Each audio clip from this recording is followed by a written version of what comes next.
So this records the first act of creation. In the beginning, Elohim created. Elohim, which is the name of God that always represents justice, as opposed to the four-letter name Yud, Hey, Vav, and Hey, which represent kindness, mercy. Those are the two names. And Rashi and Chumash often teach us that it's one of the most basic principles of Torah, that those two names mean mercy and justice. So had I asked you what attribute was at work when God created the universe, most people would have guessed kindness. Right? Not justice. Right? Kindness. It's an act of kindness to create the world. That's what I would have thought. And because of that, Rashi points out that it says Elohim. Below Nemar bara Hashem, as you would have expected, says Rashi, because in the beginning, Allah b'machshava, it came up in God's mind to create the world with the attribute of din. But in the end, he saw the world wouldn't survive if he created the world in a strict way. So he mixed together rachamim.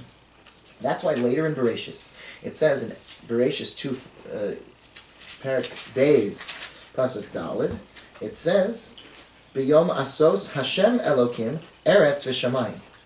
It says, on the day that Hashem Elokim created earth and heaven. In the beginning, God created heaven and earth. And later it says, earth and heaven. And it says, Hashem Elokim. So here, earth comes first. This is the first time the word Hashem is used in the Torah. So even though God initially intended to create the world with justice, in the end he created it with a mixture of justice and mercy. Now that is a cryptic idea, because if indeed God created the world with a mixture, why does it say Elokim? Rashi didn't really answer his question. Second question is, what on earth does the simple term Allah b'machshava mean? God he conceived the idea, but he didn't do it right away that way. Well, was it a bad idea? Can't be, right? God is infinite. He knows everything from the beginning to the end. There's no change going to happen. So this must be part of the process of building something. And indeed, the Vilna Gaon explains the following. Sof ma'aseh b'machshava techila. We say in Lecha Dodi, famous way to express the idea that the last thing you want is the first thing you think about. So, if you'd like to build a house, you do not say, you know what I'd like to do? Get a whole bunch of wood and then put it up. You say, I'd like this house. And then you say, okay, how do I go about doing that? So the first thing that happens is a perfect picture of the result. That's what din is. Din means just as things should be. Initially, the idea of anything, even something with a long process, is conceived of in din, in perfection. I'd like this kind of a family. Beautiful. Now you have to figure that out. How am I going to find a wife who will want that kind of a family? How do we go ahead and build that? What do we do about this child? What do we do about the tuitions? Right? And every little thing is going to become something to navigate, and you'll likely have to mix in rachamim. You'll have to take all kinds of turns you never expected in getting that house built or getting anything accomplished in your life. But you have a picture of it, and that's the end goal. That is din. So originally God had a picture for the world. Of course the world doesn't last in that way. He mixes together rachamim. Okay. Now, when was the world created? When did this happen? Bereshis bara Elokim comes along to the Gemara in Rosh Hashanah.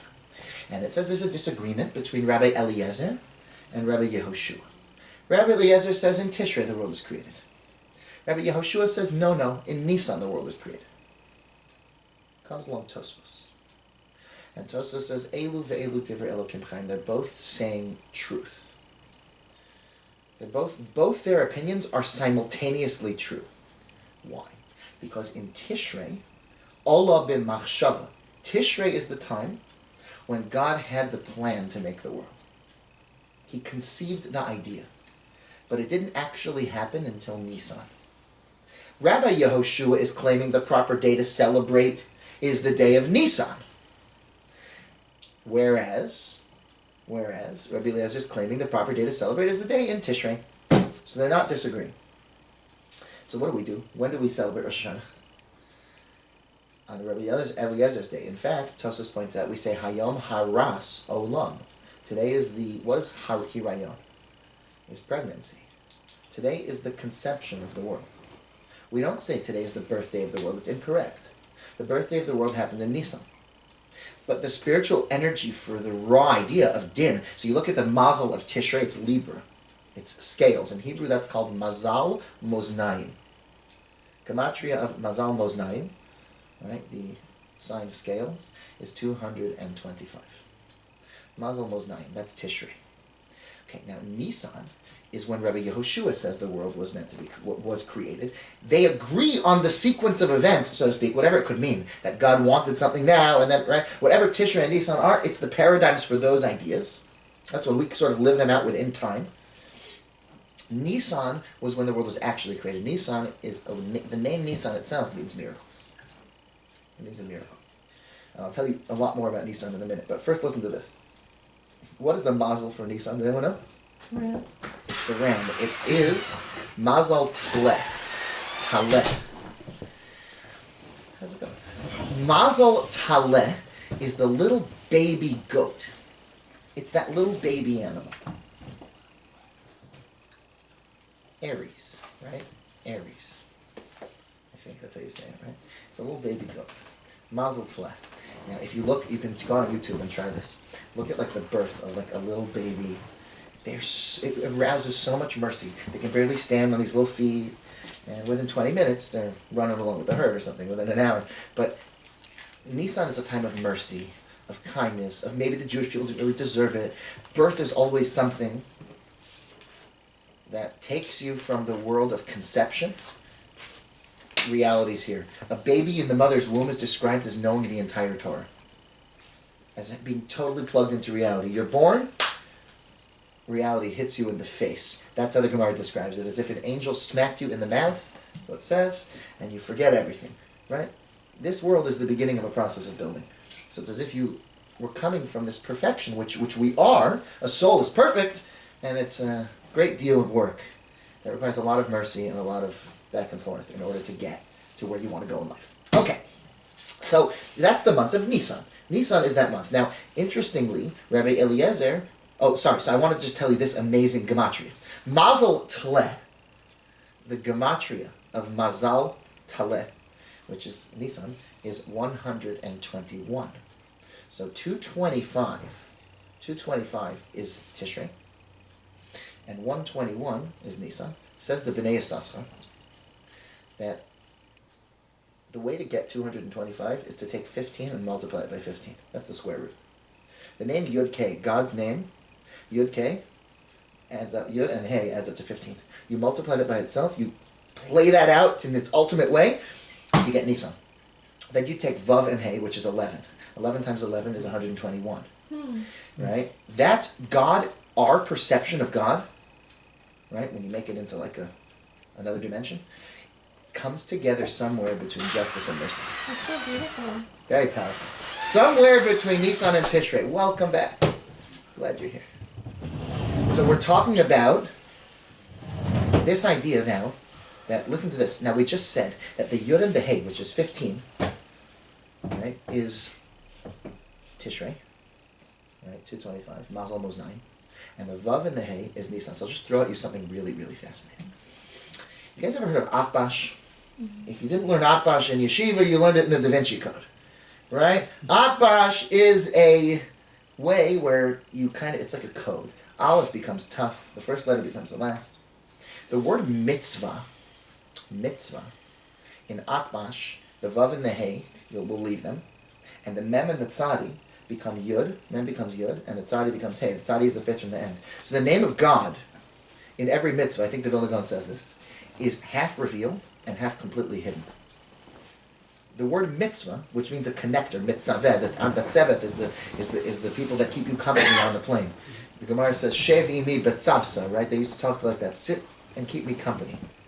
Be my company. Right? So tzeves, right, mitzvah, means the thing that connects you, mitzaveh, it connects you to something else. So it connects you to God. So how is that so? Well, there's a part of every mitzvah that's reasonable and sensible. Keeping the Torah is never completely off the wall, but there's a part of every mitzvah that is completely beyond. And so in the word mitzvah, you have God's name. Half of it's revealed and half of it's hidden. Okay. But now let's take a look at the word matzah. You see, it's brought in the Kabbalah Svarim. I can't pretend to understand these things.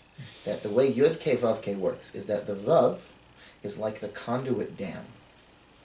Right? You've heard these things before, Neely? I don't know what these things mean, but I see someone nodding. So this is a famous idea, and they'll tell you when you go to places where they tell you to meditate, shape yourself like an aleph and think about them. I don't know what they're doing. Right? It might be complete nonsense. It might be great. I don't know. Right? I don't know. It probably depends who's saying to do it, and how long their beard is, and everything. Right? So in any event, it's fascinating stuff. Right? Shape yourselves like the Kabbalah. So this vav is the connector. God is a spiritual idea. Spirituality is spirituality. Somehow it's meant to penetrate into our world. In other words, there's the abstract ideas of Tishrei, the Yud and the Hey. God is the king. All kinds of stuff. You don't eat on Yom Kippur, right? All kinds of stuff. And then there's how can I bring that down into real world? And the Vav is the hard work that human beings do to take spirituality from the abstract and bring it into the real world, which then brings to the Hey, the final Hey. That's what the Svarim say. There's a Maharsha who talks about this. This is the Svarim say. Okay, so then it would come out that Pesach and the Passover and the Nissan time was a really unique thing because the Jewish people were at the lowest level possible and they were spirited to the highest levels possible without doing the normal amount of work you'd have to do to get there. It's as if God skipped over the need. He passed over the need for you to do anything. Pasach al ha-Pesach. He jumped over the opening. As our sages, the Hasidic Shvarim say, that they quote the Medrash. The Medrash says, God says in Shir Hashem, my beloved, open for me. So God says, you open for me a little drop, like the point of a needle. Kechuda, like the sharp point of a needle. Not the eye of the needle. I don't know why they named the book that. Right? In Shtor, they put a book called The Eye of the Needle, and they have that chazal on the front. Pischuli Pesach, Kechuda Shamacha, but Chudo Shamacha means the sharp. Chad means sharp. So I don't know why they named the book that. Made that mistake for years. Yeah, it's been on the right. People say like the eye of the needle. It doesn't mean that. It means the sharp point, the point of a needle. And God says, then I will rip it open for you like the entrance to the temple. Kepischo shel ulam, which means 20 hours, like the opening of the temple in Jerusalem. Rip it open. All you have to do is make a small hole, but you've got to make that hole. That's the vav. So what's matzah? Matzah is the bread of you get it for free. It's completely free. You didn't even have to do. He pasach al ha-Pesach, that's what I'm saying. God skipped over the need to make the petach, to make that Pesach that you normally have to make. Pischi li, God says, I want you to open for me that thing. For Pesach, he didn't even make you. Which means that in every single human being, there is a part where you don't even have to open. If you ever became inspired, not by any fault of your own, it just happened to you. And you got inspired, so you will know that that only lasts a certain amount of time. And then you have to do the work. But the Jewish people did manage to do the work later. The Kajnitzer Magid says that's what Sfiras HaOmer is. They reached the 50 levels, the highest levels. At the Yam, which is Gematria 50, and Sof, the Yam Sof means the end, and they reach these very high spiritual attainments as they cross the Red Sea, inspiration, and then it's like, okay, can you go 1 through 50 and earn those back? And connect to them in some way and understand what you've accomplished. So that's generally the process. In any event, the Vav and Hey, which is the month of Nissan, is incredible because when we were first given it, we were given it with like a gift of the Vav. We didn't even have to do anything. And so we eat a food to remember that called matzah. Right? Matzah is mitzvah without the Vav. Okay. So in any event, that's the Vav and the Hey from the Bnei Yissaschar. Now I'll just tell you something else even more exciting. And that is the teaching of the Maggid of Mezrich, who was famous for being the chief student of Baal Shem Tov, Isaac. Very good. The Baal Shem Tov had a couple important students. Mezricher Maggid is one. Rather, Mezricher Maggid. So listen to what he said. Unbelievable thing. And the Bnei Yissaschar brings this as well. The dinner of Rebbe and the Bnei Yissaschar. He says, now, it's very beautiful. He says, if you look into the Gemara mentions the 10 statements that God used to create the world. And God said, let there be. And God said, let there be. There were 10 statements. So the Gemara counts through them and says, but I only see 9. So the Gemara says, Bereshis, Nami Ma'amarhu. The statement of the Torah, in the beginning there was heaven and earth, is also one of the statements. In what way is it also one of the statements? It explains the Mezricher Maggid. God had to create speech too. God had to create speech too. What did he create speech with? Bereshis, which means using Reshis. Reshis Chachma, Reshis means the head, the Rosh. Using brilliance and intelligence, Bara Elokim et. Hashem created Aleph to Taf. Please come in. Welcome. Hey, how are you? Fantastic, right in the middle. But please make yourself comfortable. I didn't want to come at the end or at the beginning. Just You're right on time. Bereshis, using Reshis, using wisdom, Hashem created et, Aleph to Taf. That's what the Mizrach Maggid says. And therefore, Bereshis is also sort of a mimer. It's a way of creating speech, but it's not exactly speech. What does that mean? So let's take this in a very real understanding. You love somebody in this world. Sister, a brother, a father, a mother, a child. What are you going to say? Try to say it in words. It doesn't work. How can you explain the emotion that you're feeling? I love you, or did that say it? You got it out of your system? There's no way you could ever describe that emotion. You could do your best, and you could talk about it for 1,000,000 years, and you'd never get it. So words are always a poor substitute for the purest of thought. But they're a tremendous gift. Because how else are you going to attach that totally disconnected idea to anything?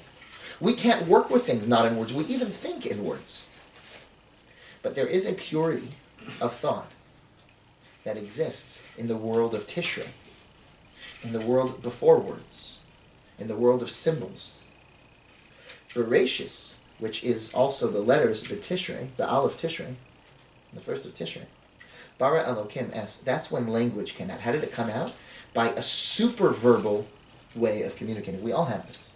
We all have an internal world that can't be expressed so clearly. The shofar, which is from Rosh Hashanah, represents something without words. It's just a call. A person trying to express themselves, but they can't. And that's a cry. It's before the child can speak. The first thing they do for a long time is they cry. I see with my little Yaakov, he's about 1, he's just getting his first tooth. He's just at the point where he would start talking. And every so often it's clear. He'll just scream. He just wants to say something, but he doesn't have words yet. But he's so close. When we talk to him, he understands a little bit, a little more. You can see that he's sort of processing things, and he'll just scream something.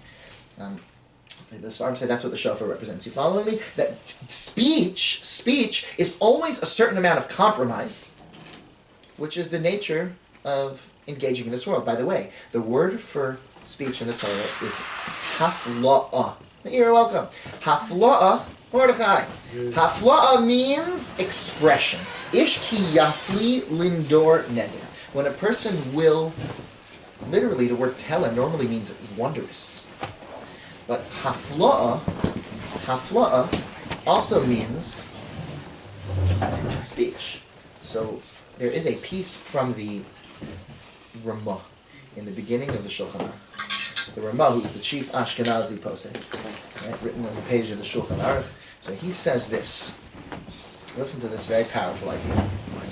He says the Ramah, and he wants to explain the blessing we make after using the bathroom. When a person evacuates his bowels, right, or just in general, whenever a person uses any function, and he goes to the bathroom, so he says a blessing that ends with Rofei Chol Basar, God who heals all flesh, Mafli La'asos, and does wonders. So the question is, what is Mafli La'asos? Why are you mentioning, Mordechai, hear this question? Why do we mention doing wonders at this specific time? So the Ramah explains that the very idea, he goes on a long paragraph, where he explains the very idea that a body could connect to a soul is the most astonishing and astounding concept that the human mind could ever grasp. That something spiritual, purely spiritual, could be connected to a body. And therefore, when we're thanking God for a functioning body that continues to live and stays healthy and remains connected, it's just unbelievable that there could be such a thing. It's beyond something that could be described, and that's Pella. The book that the Rambam has all about speech is called the Book of Hafla for that reason. And there's many other fascinating ideas that surround this. We once spoke of, I have a whole piece in the Paradise book about elephants. I think it's Parshas Naso, about elephants, because the elephant is called a peel, which the Gemara says comes from the word Pella, and all the affiliation with this idea. Suffice it to say that speech is, on the one hand, a totally amazing thing, but it represents spirituality coming into the physical world. It's how you take your ideas from abstract into real, and that always shaves a little bit off of the idea. But it's amazing because it allows you to be part of the real world. So Nissan then would be the time of speech, right? Because Tishrei would be when God conceived of the idea for the world, which would be pure thought. That's when you would have, the Svarim say, simanim on Rosh Hashanah. You would have on your table all kinds of visual things to help you communicate ideas. You know how I'm going to say that I should wipe out my enemy? By eating a fruit and looking at something that looks like wiping out the enemy. You don't have to say anything. The Gemara says you should eat these things. And according to some, another version of the Gemara, there's a Gemara in Horios and in Kresos. In one version of the Gemara, it just says to look at them.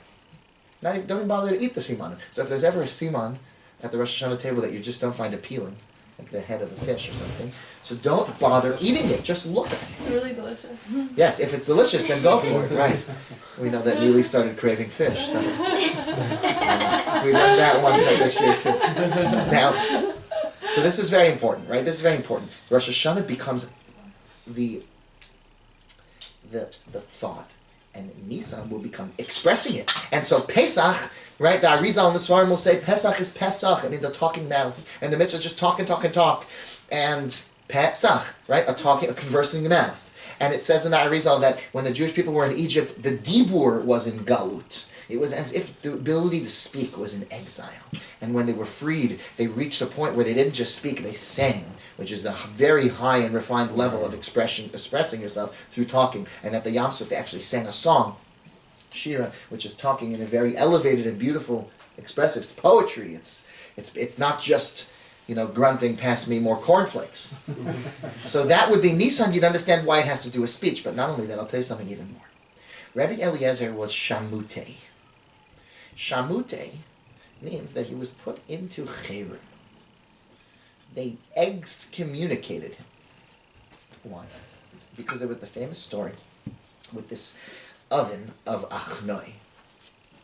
There was an oven, and some of the rabbis said one ruling, and Rabbi Eliezer disagreed. And Rabbi Eliezer says, if I'm right, let this tree jump from here to there. And the tree jumped. And they said, we don't care. He said, oh yeah, if I'm right, let this room collapse and let the stream go the other way. And eventually he summoned a voice from heaven which said, Eliezer is right about everything. And Rabbi Eliezer is right about everything. And the other rabbis said, we don't care. Lo b'shamayim he. The Torah's not in heaven. So Rabbi Eliezer is Shamute. Welcome, Chief. He's the guy who they don't rule like. And the halach is we never, ever rule like Rabbi Eliezer. Because he's Shamute. Now Tosa says the other approach to the word Shamute is that means he is from the school of Shammai. Mm-hmm. We never rule like him, just like Shammai. Remember, a voice came out from heaven and said he's greater than you and he's always right. And they said, yeah, but the Torah is not in heaven, the Torah is on earth. Rabbi Eliezer says Tishrei. Rabbi Yehoshua, who was from the school of Hillel, says Nissan. It's brought down in the Svarim. It's brought from the Arizal.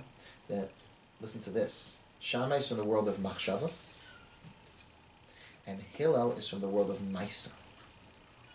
So now we understand. Shammai is from the world of thought, and Hillel is from the world of action. You see, Tishrei is when God thought of the idea to create the world. We quoted the Tosfos. Nisan's when it actually happened. So if you want to identify a Yom Hadin, a day of Din, you should ask a Shammai. Because they're the people of Din. We don't think they're wrong. We just know that one is Din and one is Rachamim. One is thought, abstract thought, how ought the world be? And one is what actually is. What do we have in our world? What do we have is Hillel. So Shammai, when the convert came to Shammai, and he said, Shammai, convert me while I stand on one foot and teach me the whole thing. So it says he chased him out with a ruler that he was holding, a builder's rule. He had a ruler. Because, so that's why I'm saying that, Shammai had a ruler because everything needed to be just so. Hillel was prepared to look at what is. Therefore, the fastest way from point A to point B is that way. But the Torah is not in heaven, it's on earth, and on earth there are mountains and valleys and streams and all kinds of things. And so you know what Rabbi Eliezer does when he finds a tree in his way? He says, tree, jump. Right? Yikov hadin es hahar. Let the mountain get out of the way. Din will blaze a path through the mountain. That's what they say in the school of Shammai and Rabbi Eliezer. And we say we don't live in that world. Lo b'shamayim. We have to weave our way around the mountains. We don't have streams turn around whenever we want them to turn around. Buildings don't just collapse because we want them to collapse. And so we can't follow you. So we have a teaching that when Mashiach comes, we will follow Shammai. Many, many sources to this. Because in a perfect world, we'll be back to the world of din, of everything being just as it should be. Everybody will have what they deserve. You won't have to take a handout, which would be terrible pain, but instead you'll have earned your place there, and it'll be perfect. And that is Olam Haba, and that's din, and that's like Shammai. Okay. Now, therefore, Nissan is going to be the month that Rabbi Yehoshua says is Rosh Hashanah. We don't follow that if we want a Yom Hadin. If we want a day of justice, we're going to have to go with Tishrei, which is the day of scales, and it's the day, and we'll follow a Rabbi Eliezer just for that. So then what is Pesach? Pesach is when the world was created in reality. Not in the abstract concept like a Rosh Hashanah, where we're measuring up against what should be. It's how it really was created. Listen to this.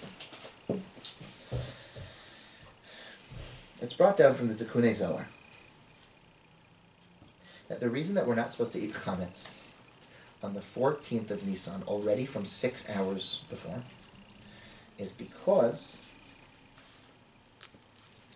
at that very time, two things happened in history. At the 6th hour is when the Jewish people were standing there and worshipped the golden calf. It was right at that time of the day. Bashesh, Moshe came back at 6 hours and found them worshipping the golden calf. And that harkens back to the 6th hour of the first Friday of creation, when Adam and Eve ate from the tree. Nice. Oh, wow. That's what's brought. Therefore, we have to stop eating chametz at 6th hour already on Erev Pesach. So says the Sefer Pi HaMedaber an amazing thing. He says that he found in an early work that what day of the week was, when was it, what was the Hebrew date of the day Adam sinned and ate from the tree?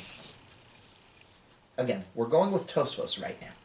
Tosfos says that God considered the idea, conceived of the idea to create the world in Tishrei, but it didn't happen until Nisan. And therefore we rule like Rabbi Eliezer in the way we keep Rosh Hashanah, but we don't think that Adam actually was created in Tishrei. So what date was it? What date of the year? So he says that the world was created in the middle of Nisan, and the 6th day was the 14th. The first Shabbos was Pesach. And therefore, every Erev Pesach is the anniversary of the day that Adam ate from the tree. Comes along Rabbi Yosef Gigi,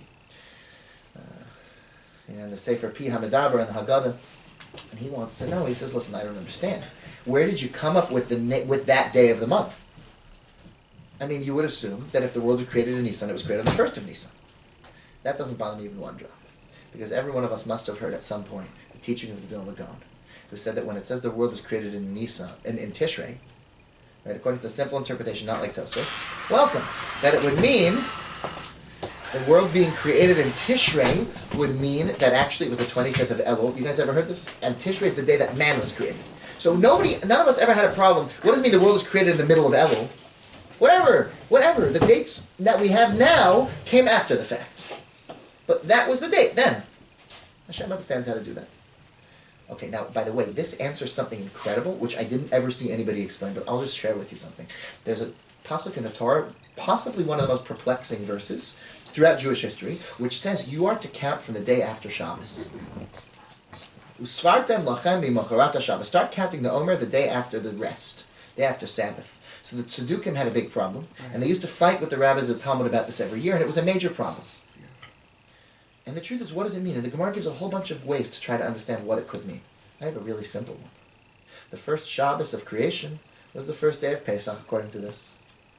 So what's the day after Shabbos? The second day of Pesach, which is the first day of the Omer, which is perfect. Mimachar on Shabbos. It's the day after the first Shabbat in Jewish history. That's a beautiful way to read that pasuk. If this is the case, right? If this is the case that the first Shabbos was the first day of Pesach, Erev Pesach, the 14th was the Friday when Adam sinned at the 6th hour, so we already stopped chametz at the 6th hour. That's what this teaching would be saying. comes out that the battle to actually create a... Are you following? Are you with me? I'm not following. Okay, so which part is confusing? Let me... What was the Torah passage again? Again, the Torah passage says you're supposed to start counting the Omer the day after Shabbos. So why does it say after Shabbos and not after Pesach?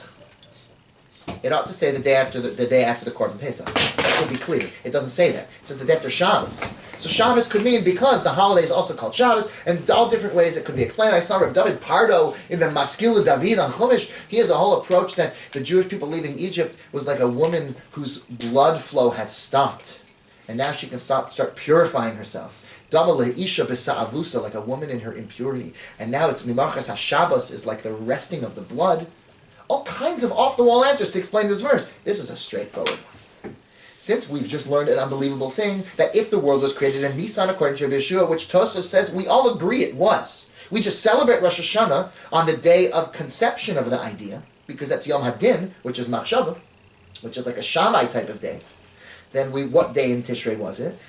So what day in Nissan was it? So the 6th day was the 14th. Happened on the 8th, I guess, right? So the 6th day was the 14th, and the first Shabbos was the 15th, and the day after Shabbos, which is the 16th, is Mimachras HaShabbos. The Shabbos. Which Shabbos? The Shabbos. With a capital S. The first one. Perfect. Okay. This is not the most important point in the thing, but it's fascinating. You won't hear this anywhere else. Okay. Now, you're not going to hear this anywhere. Okay, now I'll tell you something even more exciting.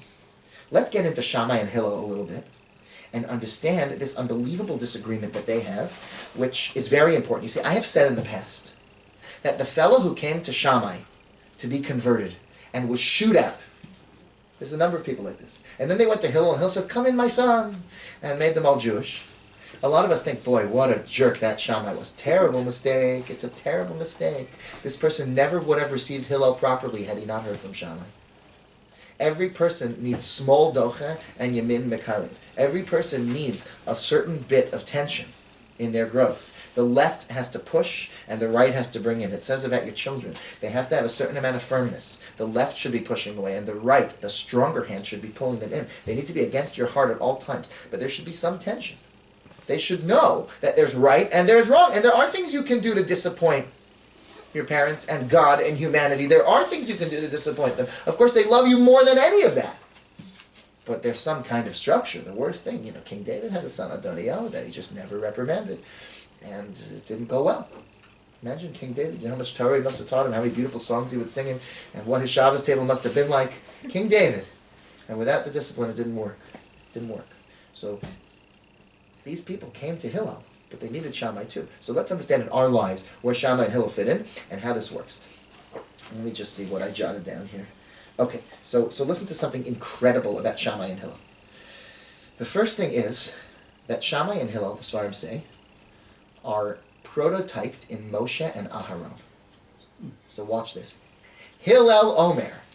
Hillel used to say, Heve me talmidav shel Aharon, be like students of Aharon. And what did Aaron do? Ohev Shalom, he loved peace. Verodeh Shalom, and he pursued peace. He loved people and brought them close to Torah. The one who brought people close to Torah, Hillel, tells us, be like Aaron, who brought people close to Torah. Aaron was relatable. Everybody cried when Aaron died because everybody loved him so much. Because he was relatable. He could speak to people. Moshe, in many ways, is similar to Shammai. I'll tell you an amazing way that it starts out. The first thing is Moshe's parents have a son and a daughter. So they fulfilled the mitzvah, be fruitful and multiply, according to Hillel. But according to Shammai, you have to have 2 sons. So, Shammai's opinion is you have to have 2 boys. And no Hillel, there's no obligation to have a daughter. You can stop having kids once you've had 2 sons. Hillel says you have to have a son and a daughter. So, how did Miriam convince her father? Says the Ostrav Zergon in the Meir Einei Chachamim. How did Miriam convince her father to go back and remarry Yocheved and have another kid? Because he said, what about Shammai? You got to have 2 boys. The power of Moshe came, to begin with, Moshe was born when there was a need to fulfill the opinion of Shammai. Right? In other words, it's sort of a backwards thing that I once thought of connecting in, but it's very, very interesting. In any event, Moshe Rabbeinu was a Shammai. Here's the way that it's clearest.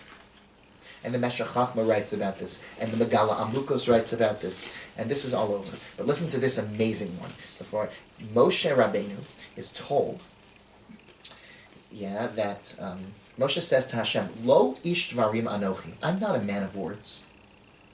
But Aaron, your brother, says Hashem, Hu yihiyeh lecha lepeh. Hu yihiyeh lecha lepeh. Hey, Yud, Lamed, Lamed, spells Hillel. Lo ish dvarim anochi. The last, right, so the Megala Amukos says that. Hu yihiyeh lecha lepeh is Hillel. Comes along the Chedusha Harim, the first Ger Rebbe, and says, Lo ish dvarim anochi, the last four letters. Lo, ish, Dvarim, Anochi are the letters Shammai, the last letters. I'm not a man of words. That's Shammai. He will be your mouthpiece. That is Hillel. so cool. Isn't that a fantastic thing? So Aaron, you can find this in the Chedusha Harim, in the Sefer HaSchus on Tu B'Shvat. Beautiful idea. What does it mean? So what does it mean? Here's what it means. It means the ability to express yourself, the ability to connect to other people, to make Torah ideas relevant to the receiver, was not Moshe's strength. Moshe was up in heaven. Moshe understood the Torah, but when he would try to talk it, he couldn't say it clearly. Lo ish dvarim, that's Shammai. Shammai doesn't get it over to people so easily. Rabbi Eliezer is in the Shamayim, but the Torah is not in heaven. The Torah is on earth, and that's why Aaron is the perfect companion, who passes along the Torah in a way that you can understand it. Hu yihiyeh lecha lepeh, he will be your mouth. That's a very powerful thing. That's Aaron. That's Aaron's ability to speak it. Not only that, we just explained that the Nissan is the month of talking, of speaking, of actual. The person who's disconnected, who's Tishrei, who's abstract. So that's how Moshe Rabbeinu began. I'll tell you something amazing though. Moshe did something incredible in his life. He came down from Sinai, and then he could talk clearly. There's a pasuk, Moshe nigash el ha'arafel. Moshe came up to the smoke. And the Meshech Chochmah has a long piece where he explains that when Moshe was up in heaven, and we'll show this more, he became more Hillel-like. You see, the Torah used to be in heaven. And then when the Torah was given, so Moshe was the one to bring it down. So that's the ultimate Hillel behavior. Moshe at Sinai became a connection of Shammai and Hillel together. In fact, it's brought from the Kabbalah son from hundreds of years ago that the name Moshe stands for Moshe, Shammai, Hillel. That at the pinnacle, he was the prototype of both Shammai and Hillel that would come out later in history. So Moses comes down, his face is glowing, he can suddenly speak clearly. And what did he do? The first thing he did when he got down? The Torah says at the end of the Torah, you're never going to believe this, it talks about Moshe's crowning achievement. What's his crowning?